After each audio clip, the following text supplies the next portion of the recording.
Я приветствую вас, дорогие друзья, уважаемые гости и подписчики моего канала. Всем большое спасибо, что следите за новыми выпусками. Полина Реутова на связи. Здравствуйте, Полина.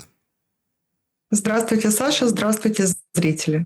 Оптимистка в штатском. Так можно найти Полину Реутову в Телеграм и других социальных мессенджерах и, собственно, каналах. Подписывайтесь, ставьте лайк этому видео и напишите, что думаете в комментариях о сегодняшнем разговоре. А он такой, достаточно фундаментальный. Значит, Fox News опубликует новость о том, что Европа в смятении. Трамп смягчил позицию по Украине. В общем, с Си Цзиньпином встретился и о нефти не поговорили.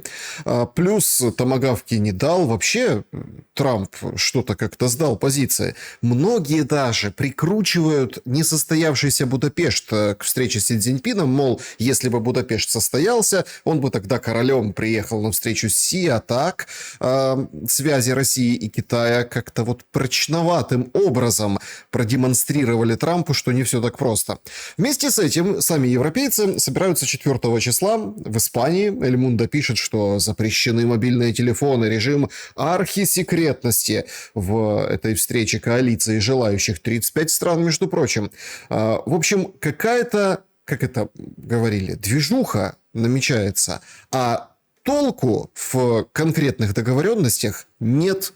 Даже многие оценивают Трампа как, ну, скажем, такие пустопорожние телодвижения в Азии, которые он совершил, в общем, не очень приближает всех к каким-то конкретным договоренностям, а наоборот отдаляют. Что думаете вы по поводу этой диспозиции? И есть ли перспективы, что перетягивание каната кто-то все-таки дернет сильнее и куда-то, в общем-то, свалится это равновесие?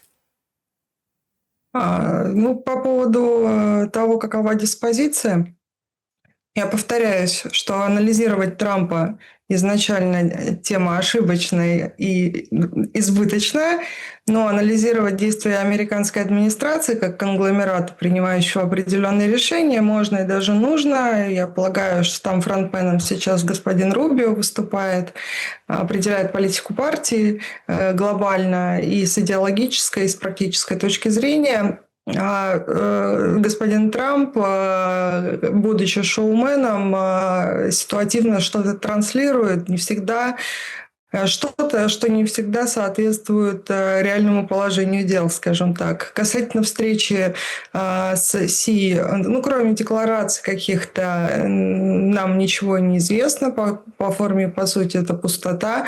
Возможно, там из практического может быть, шла речь о взаимных послаблениях касательно торговой политики и снятия со стороны Китая сверхконтроля на экспорт редкоземов, которые нужны Соединенным Штатам для высокотехнологичных производств. В ответ, возможно, шла речь о послаблении тарифной политики. Но чтобы что-то глобальное было, мне видится, что, во всяком случае, публично нам об этом неизвестно. И надо понимать, что китайцы, вот это тоже заблуждение, кстати, многих россиян, в том числе в экспертном сообществе, как мне кажется, когда говорят о Китае как о стратегическом партнере. Дело в том, что Китай никогда ни с кем не заключает стратегических партнерств. В принципе, он заключает, возможно, даже долгосрочные, но ситуативные партнерства. Стратегических партнерств Китай никогда ни с кем не заключает. Это надо четко понимать. Но если они определили какой-то свой вектор, то он определен на продолжительное время вперед. Это не вот эти танцы с бубном и скачки вокруг «сегодня друг, завтра враг», как сегодняшняя администрация демонстрирует. Там все-таки преемственность политики обеспечена на многие годы вперед. И путем узурпации власти, конечно, и путем недавних зачисток это очень хорошо подтверждается. То, что там и в Китае имеет стремление сохранить преемственность политики именно на годы, даже на десятилетия вперед, но тоже путем узурпации власти, с тем, чтобы намеченный курс был устойчивым и долгосрочным и реализовывался так, как должно. Но это путем узурпации власти, конечно, вся эта история работает. И в случае, если, а это, скорее всего, так и есть, и судя по риторике, и судя по действиям того же Китая, с Российской Федерацией имеется ряд концептуальных договоренностей долгосрочных. Но, повторюсь, о стратегических партнерствах там речи не идет. Касательно, если мы возьмем ситуацию касательно нашего регионального конфликта, российско-украинского и вашего вопроса по поводу вот этой коалиции, то ли решительных, то ли не очень. Ну, здесь то, что для меня совершенно очевидно, у них не стоит задача завершить конфликт, у них не стоит задача минимизировать потери, а у них стоит задача нанести максимальный ущерб России. Это делается в настоящем случае через Украину. Эта война в том числе повод для того, чтобы вводить большее количество санкций, параллельно модернизировать свой ВПК, милитаризироваться и так дальше. То есть целый набор бенефитов и целый набор, так сказать, вещей, которые можно оправдать только наличием этого конфликта. В случае, если он иссякнет, иссякнут поводы вводить новые санкции, иссякнут поводы демонизировать Россию, которая для нынешнего глобалистского Запада является онтологическим врагом. Ну, в данном случае это получается взаимно, просто у них действия несколько иные и так далее. Поэтому вот эти вот все встречи – это говорение для говорения с тем, чтобы продемонстрировать видимость процесса, но результат, если мы имеем в виду непосредственно поиски решения этого вопроса украинского, и если мы имеем в виду поиски способа завершить эту войну, будь то горячая фаза или идеологическая и так далее, такая задача не стоит. У них другая задача, чтобы это продолжалось. Это выдвижение заведомо не то, что невыполнимых, они-то выполнимые, заведомо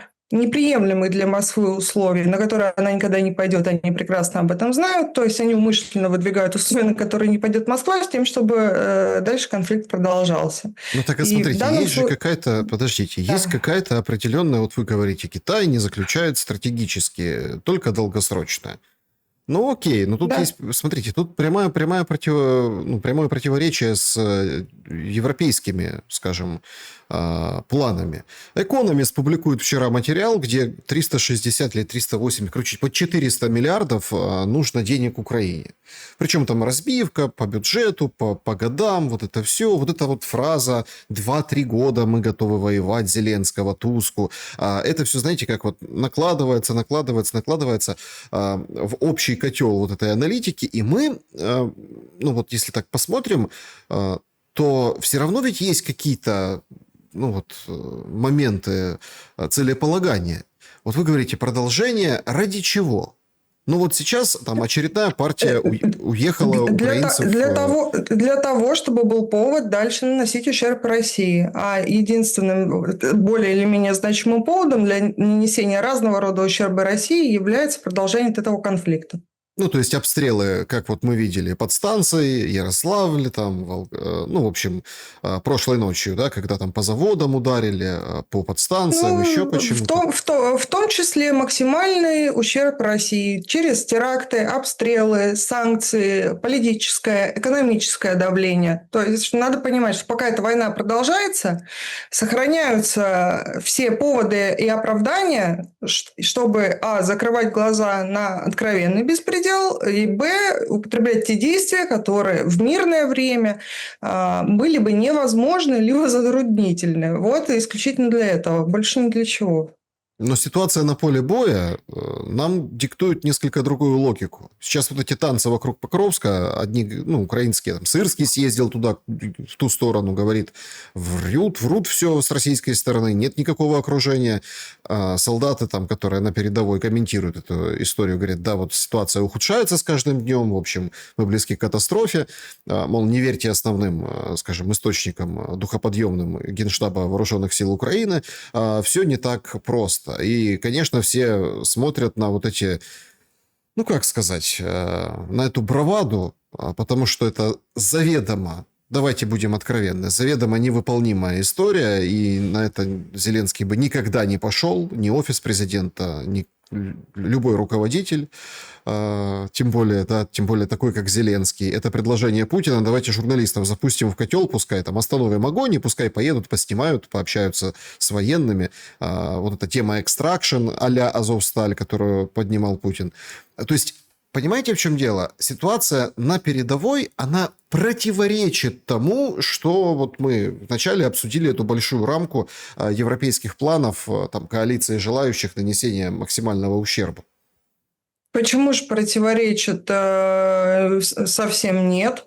Они понимают, что Россия продвигается, что, во всяком случае, на карте означенные цели рано или поздно будут достигнуты, но для них лучше, чтобы поздно, а не дипломатическим путем, потому что будет повод дальше наносить ущерб России, пока она этим занимается, и замедлить этот процесс, максимально его затянуть. А еще по поводу американских партнеров, или как дипломатическим языком, многие люди обращали внимание, вспоминая мне мои же слова, то, что я полагала, что продолжение идет тех тем, которые были в Анкоридже согласованы. Тут я бы хотела пояснить, как мне это видится. Ну, в рамке того, что сейчас происходит. Я думаю, что были согласованы определенные шаги и действия. Возможно, действительно было предложено как-то на земле решить вопрос. Ну, условно говоря, Россия останавливает продвижение на определенных направлениях в обмен, как писала пресса западная, в обмен на то, чтобы Украина покинула Донецкую и Луганскую область, Донецкую область, ДНР, остатки, то, что еще пока под контролем Киева. И наверное, Россия на это соглашалась, на такое предложение. Я думаю, что оно поступило с американской стороны, но если судить по логике происходящего. Прекрасно понимаю, что американцы этот процесс обеспечить не смогут, потому что они не смогут об этом договориться с Киевом, и Киев, и его подельники из Европы на это не согласятся. Когда американцы поняли, что они не могут обеспечить то, что они пообещали, вероятно, в Анкоридже, они решили эту историю переиграть, начали предлагать какие-то другие решения, на что российская сторона справедливо заметила: подождите, мы с вами согласились на то-то, то-то и то-то.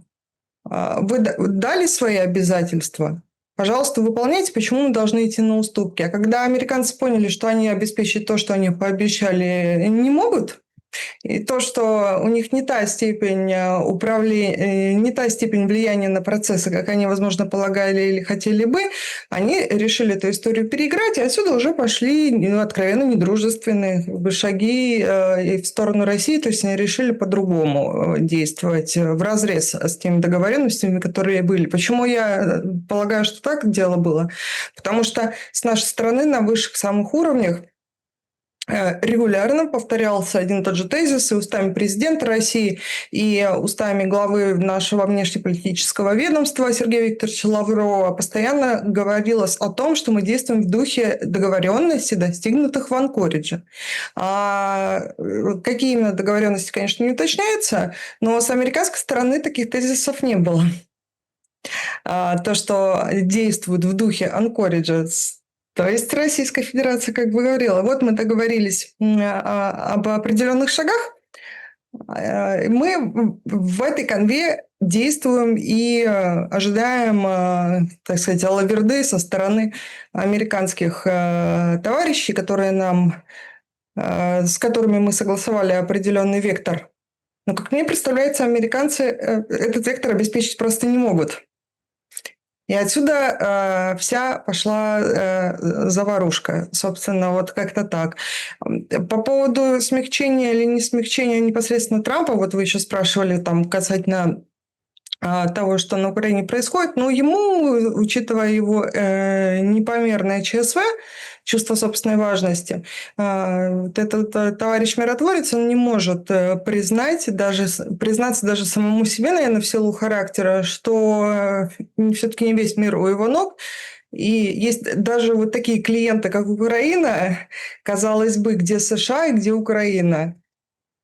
Но есть вот такой вот клиент, которого он не может заставить реально в силу ряда причин делать то, что ему хочется. А у них другое было представление об этом мире, а с учетом того, что Украина последние годы была клиентом Соединенных Штатов, правда, глобалистов, в лице глобалистов Демпартии, но тем не менее, тут уже неприятная правда и неприятное прозрение получается. Падение Конечно, поэтому Покровска. побесится. Полина, как падение Да. Покровска повлияет на эту ситуацию? Вот смотрите, одно дело, когда ты ходишь и рассказываешь, что фронт стоит, что 1% только военным путем Россия взяла, потеряла кучу народу, и вообще, ну вы же помните, вот эти буквально несколько дней назад Зеленский выходил и говорил, значит, мы выигрываем. Почему? Потому что ничтожно малое количество территории Россия забирает, перемалывая это в руины и теряя большущее количество людей. То есть вот это соотношение нам говорит о том, что победа, и, собственно, позволяет вот эту как бы историю вот так обставлять, даже Зеленскому перед тем же Трампом. А тут мы видим достаточно трагическую ситуацию, которая развивается, ну, непосредственно уже вокруг Покровска, ну, и там Купянск присовокупим, хотя от него все открестились, ну, и, в общем-то, нет, все хорошо, в Купянске нет никакого окружения. Мне кажется, Саша, это вряд ли станет чем-то переломным. Это очень медийно раскручено и с военной точки зрения, насколько я понимаю, не будучи военным экспертом, но исходя из того, что я слышала в плане логистики и даже какого-то стратегического элемента взятия этого населенного пункта, оно повлияет непосредственно на то, что происходит на земле. Но если мы говорим, так или иначе, это больше политический вопрос, который решается военным путем. Если мы говорим о решении непосредственно политического вопроса, я думаю, что нет. Концептуально это не изменит что-либо.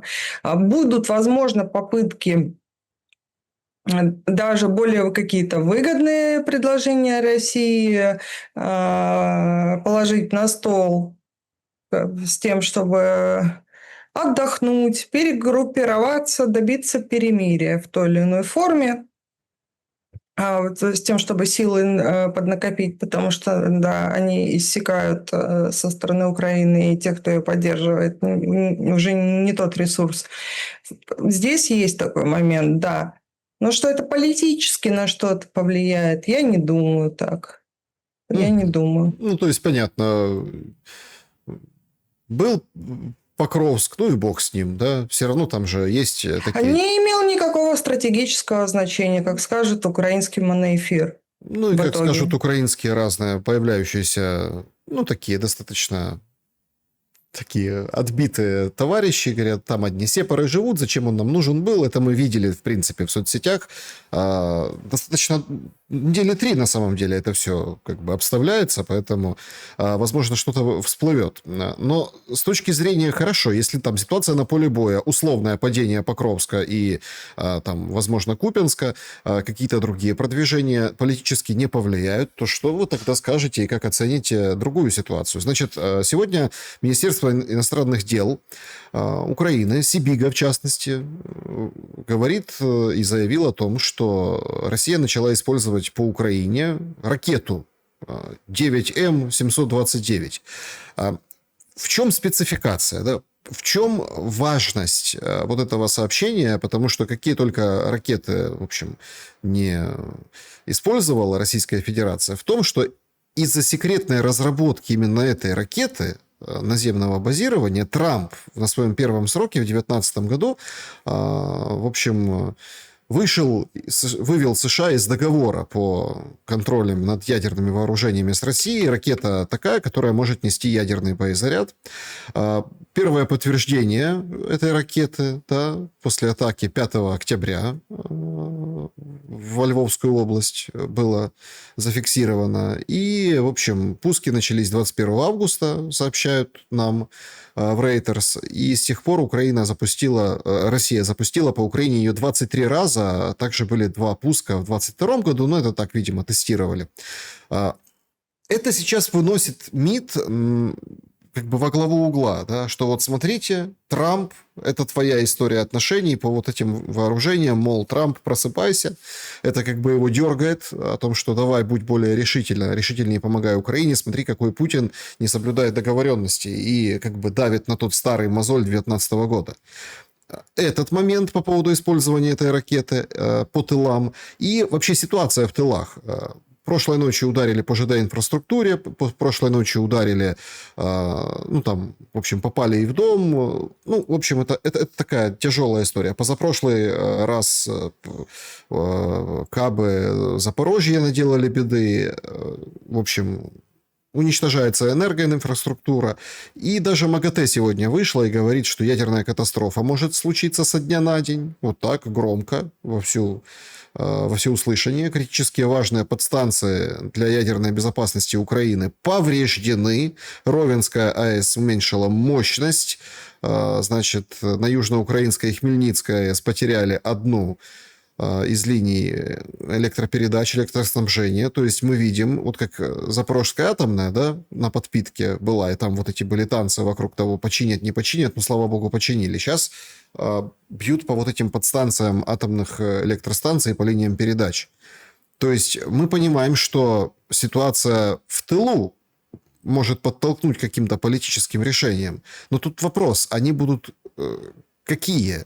То ли давайте все на тормоза тормозить, потому что жизнь превращается в ад на значительно большей и более далекой от линии фронта территории, или наоборот, Трамп, смотри, гляди, вон ракета какая, гляди, вот давай томагавки, давай что-то еще, давай включайся. Ну и, соответственно, перетягивать Трампа на вот эту милитаристскую сторону.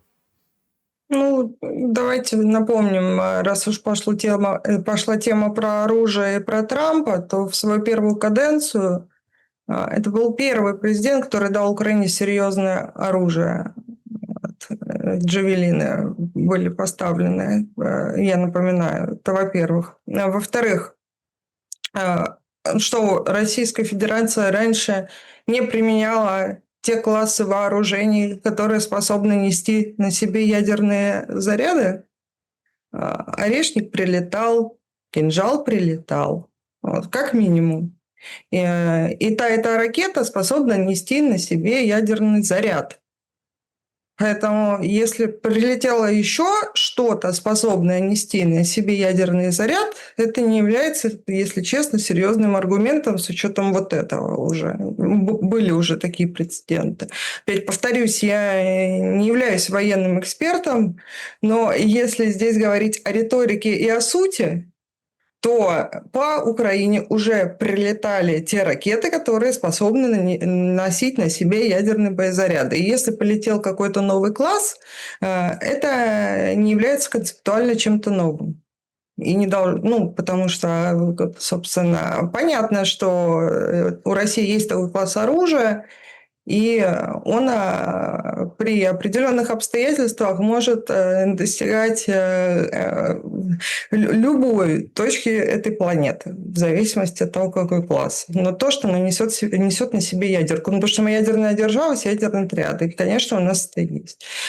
Касательно ситуации в тылу, признаться, согласно украинской политической традиции,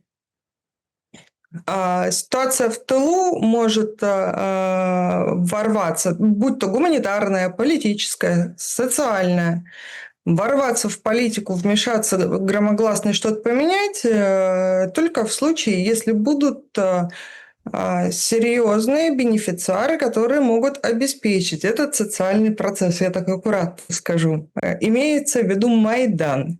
Да, чтобы вышел... Как пели в песне «За деньги, да». За один, да, одна маргинальная исполнительница российская отлично это описала.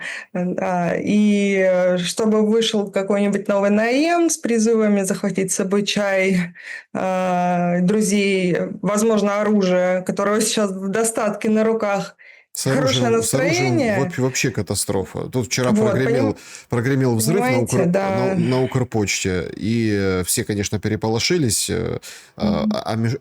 Отправка была международная. Ну, и все как бы... Сегодня пришли новости в Тернополе, мужчину 40-летнего, все там диверсанты, в ФСБ, кто там, свои, какие-то разборки. И искали... Знаете, в чем оказалась причина? Это человек, он принимал боеприпасы, делал на них памятные гравировки и отправлял. Ну, типа сувениры. И ты так сидишь и думаешь, елки-палки. И вот оно бахнуло. То есть сувенир. Он занимался тем, что зарабатывал себе на жизнь. И, видимо, солдатики, выехавшие, уехавшие, оставшиеся, еще какие-то. Международный уровень, между прочим, бизнеса. Для того, чтобы на какой-нибудь там, железяке написать чего-нибудь подарочного и по почте отправить. Просто, доходит до какого-то крайнего. Конечно, оно же будет продолжаться, будет приобретать самые причудливые формы, да, уже в качестве сувенирной продукции средства поражения начали распространять. И, мы сейчас говорим именно о ситуации в тылу, вы сказали. Мне не видится, чтобы нынешнее украинское де-факто руководство стремилось как-то обеспечить безопасность своих граждан и снизить количество потерь и издержек для своего народа. Мне это не видится. Тут единственное, на что можно условно уповать, это либо социальный взрыв, но он возможен, судя по тому, сколько уже народ терпит и какой беспредел, только будучи инспирированным извне. Потому что, казалось бы, куда уж дальше, где-то точка бифуркации, когда человек поймет, что так больше нельзя, и, собственно, пойдет как-то выражать свое несогласие с нынешней политикой. Это должна быть организованно, инспирированная извне, но пока этого не видно. И как это сделать, только по отработанным технологиям. И мне кажется, с учетом того, чей клиент сейчас Украина, это должно быть партнером Украины, так называемым, выгодно. Тут по-другому и не скажешь. Это первое. Второе, что тоже теоретически возможно, но это не будет чем-то централизованным, это падение властной вертикали, ее просто разрушение, когда вот эта сверхцентрализованная структура, в которую сейчас превратилась Украина, власть осуществляется из центра на всей территории, пока что ей подконтрольной. Если эта структура, вертикаль властная, падет, это уже тогда пойдут анархические процессы, и уже какие-то местные на местах самоорганизации поначалу, а потом уже при поддержке там бенефициаров, они как бы возможны. Но это уже у нас парад суверенитета в такой уменьшенный. Но пока я этого не вижу, потому что взяли прям в кулак тут. Нельзя не отметить качество той узурпации, которую сейчас демонстрирует зеленый режим. Так а в чем, смотрите, противоядие? Вот мы видели события в Одессе. Значит, убрали Труханова, какой бы он ни был, этот мэр, да, там ему, в общем, уголовку шьют за то, что затопило Одессу, 9 человек погибли, это ты халатный, мол, мэр. Причем интересно, что он уже как бы не гражданин Украины, вроде как забрали, но судят его еще как гражданина Украины, как мэра, то есть специфическая ситуация. Лысак, который от СБУ поставили, первым делом объявил месячник чистоты и огородил Пушкина. Памятник Пушкина. Вот как бы не снесли, потому что, сносить нельзя. А так вроде досками забили, и смотрите, как хорошо и красиво стало в центре Одессы. Всем, наверное, нравится. Это порядок порядок по офисному. А на 7-м километре, мужички собрались, накостыляли военкомом, прогнали их, бус перевернули, побили, чем, ну, так достаточно подорвали дупы многих комментаторов из других регионов Украины, мол, ничего себе вы себе позволяете, срочно всех найти и обезвредить такие-сякие нехорошие негодяи. Ну и, судя по всему, этим будут заниматься. Я просто, вот смотрите, вы говорите бенефициары. А кто может вложиться?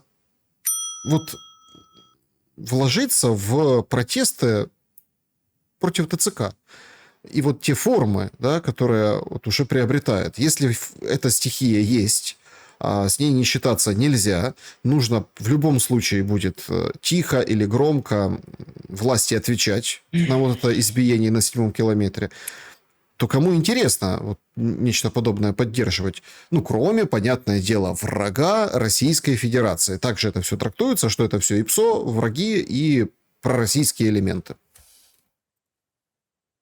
Ну, вы знаете, Саша, если бы взять, допустим, российскую сторону, которая может быть заинтересована, да, в таких моментах, но мне видится, что у российской стороны такого ресурса нет, потому что если бы он был, события в 2022 году бы по иному сценарию развивались. И это упущение российского коллективного юсейда и мягкой силы, что сделали ставку на якобы пророссийских элементов на Украине, хотя это были конченые барыги, которые имитировали бурную деятельность, 95% выделенных средств себе в карман, на 5% покупаем рекламу, имитируем, что мы присутствуем и что-то делаем. Так они кого не наказали, всех, подождите, всех забрали к себе. Подождите, Медведчука обменяли на азовцев, понимаете? Это катастрофа. Причем там еще с обманом знаете, что Эрдогана, понимаете? То есть... Так это, да, я-то понимаю, это не налезает на голову. Мое оценочное суждение, вот этот кадр Медведчук один из главных акторов и одна из главных причин того, что сейчас глобально происходит. Это человек, который ездил по ушам, аккумулировал на себе, будучи полностью бездарным, еще жадным и полностью бездарным. Жадность и бездарность в данном случае – это просто убийственные качества. Всю, так сказать, номинально пророссийскую не риторику, направление. Полностью его узурпировав, извините за выражение, похерив его полностью. И, собственно, то, что мы сейчас видим, пользуясь доверием президента и тем, что у них в некоторой степени родственные связи, хотя подозреваю, что у нас уже об этом жалеет наш верховный главнокомандующий, и будучи человеком с приличным и скованным обязательствами, в том числе и родственными, так называемый Виктор Володимирович себя относительно неплохо чувствует. Но самое ужасное, что он же и сейчас продолжает пытаться что-то делать. Покупает российских журналистов. Да, ну, там, помочить какую-нибудь Диану, там, еще объединяются в странные конгломераты. Они продолжают этим заниматься, и у них везде, это очень смешно на самом деле, они во всех, кто не в этой шайке, но в их соотечественниках, вот вы сказали про тех, там, кто уехал и так далее, они во всех видят конкуренцию, они убеждены, что уже сколотили новые 100-500 пророссийских партий, хотя этого нет. Но они в этом свято убеждены, что есть какие-то силы, которые могут зародиться и их сдвинуть с пьедестала, а пьедестала уже давным-давно нет, что самое тоже забавное.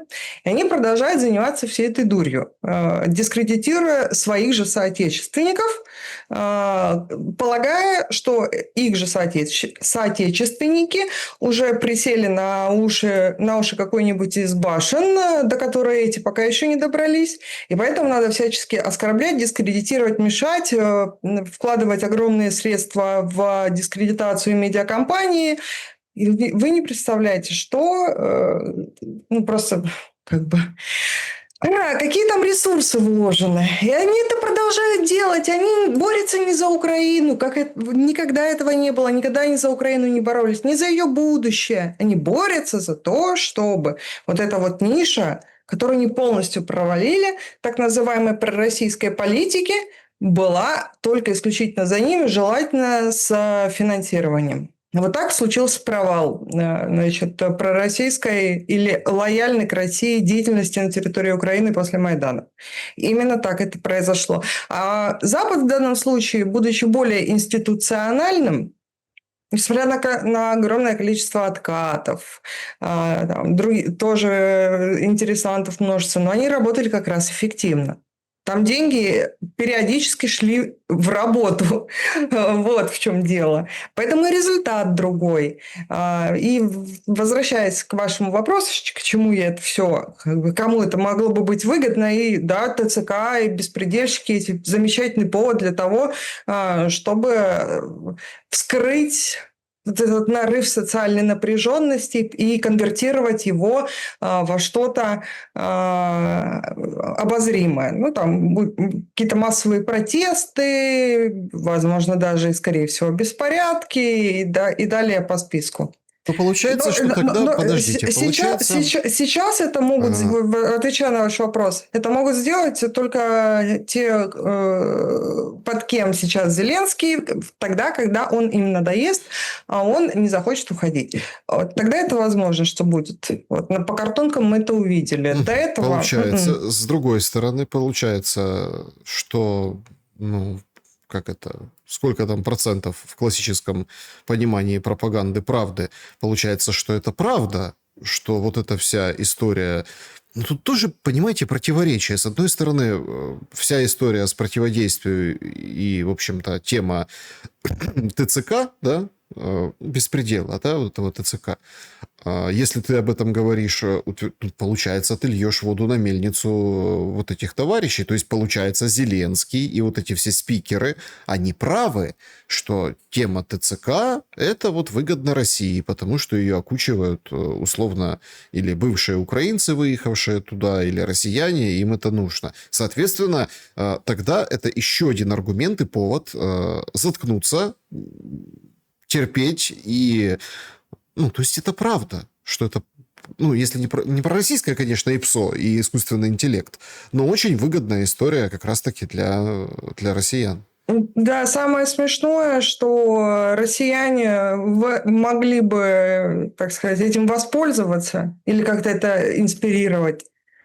Но даже ничего делать не надо, Зелень сделал все сам.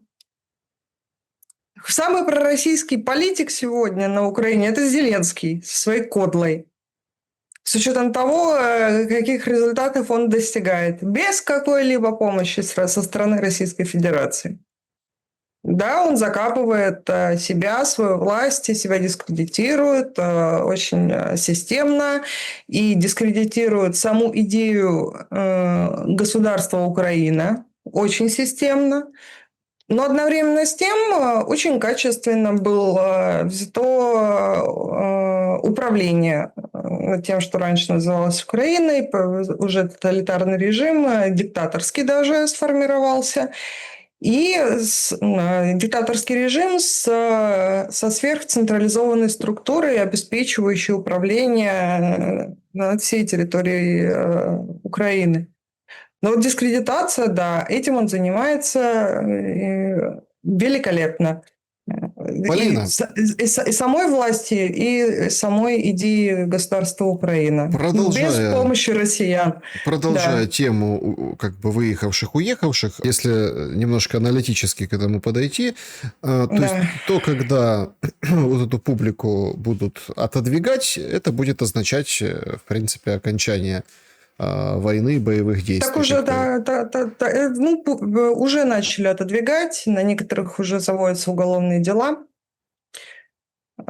На самом деле, практически на каждого из тех, кто так или иначе относится к госфинансированию, как мне представляется, можно что-то найти.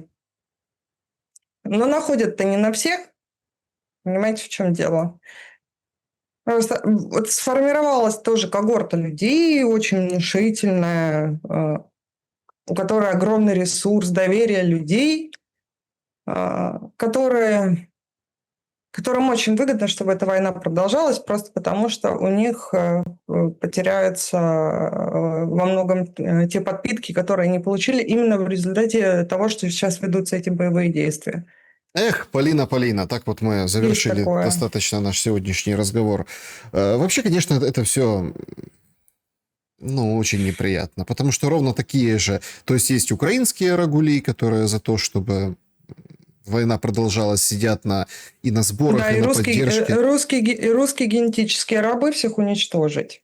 Да, и Да. есть русские рагули, которые тоже сидят, пока идет война, пока они на коне, на гребне, при деньгах и с почетом и уважением. И с этими, прежде всего, да, первым делом надо разбираться с этими людьми для того, чтобы к чему-то прийти. И это, конечно, такой, ну, Ну, Саша, вот тут главное понимать, как в чем это, дело. камешек в ботинке, да? Нет, знаете, Саш, тут главное, вот я как человек, как россиянка и как патриот своей страны, что могу сказать, как мне представляется, как видят это начальники. Воровали всегда, да? Но если вы воруете еще и вредите, ко всему прочему, ребята, тут как бы уже другой разговор. Сейчас не мирное время. И именно поэтому самые неожиданные личности сейчас попадают под преследование. Вот, кого бы никогда не подумал, казалось бы, ресурс бешеный, там, допустим, в «Единой России». Куда уж выше, да? А нет, уголовное преследование, значит, что-то нашли.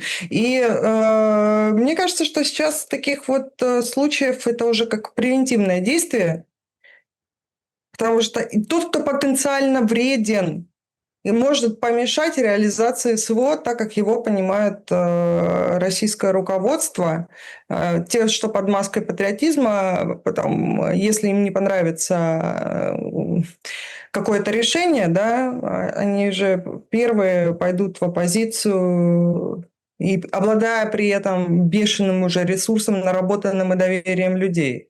Вот в чем дело. И все это было сконструировано как на государственные деньги. Это очень большая такая системная проблема, с ней надо будет работать, еще только предстоит.